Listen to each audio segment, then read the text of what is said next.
কথার জাদুকর হুমায়ুন আহমেদের জন্মদিন আজ।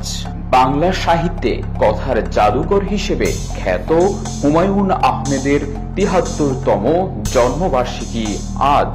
১৯৪৮ সালের এই দিনে তিনি নেত্রকোনার মোহনগঞ্জের দৌলতপুর গ্রামের নানা বাড়িতে জন্মগ্রহণ করেন। ২০১২ সালে ক্যান্সারে এই কথাশিল্পীর মৃত্যু হয়।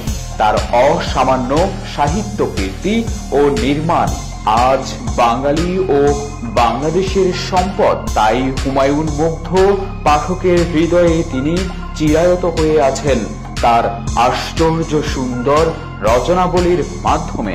অন্যান্য বারের মতো এবারও নানা আয়োজনে উদযাপিত হবে দিনটি। জন্মদিন উপলক্ষে নুহাশ পল্লীর উদ্যোগে কেক কাটা ও রাতে সহস্রাধিক মোমবাতি প্রজ্বলন করা হবে। হুমায়ুন আহমেদের স্ত্রী মেহের আফরোজ শাওন, ছেলে নিশাদ ও নিনিত নুহাশ পল্লীতে বিশেষভাবে স্মরণ করবেন হুমায়ুনকে। সকাল 10টায় তারা হুমায়ুন আহমেদের কবরে পুষ্পস্তবক অর্পণ করবেন। কবরের পাশে দোয়া ও ফাতিহা পাঠ করা হবে।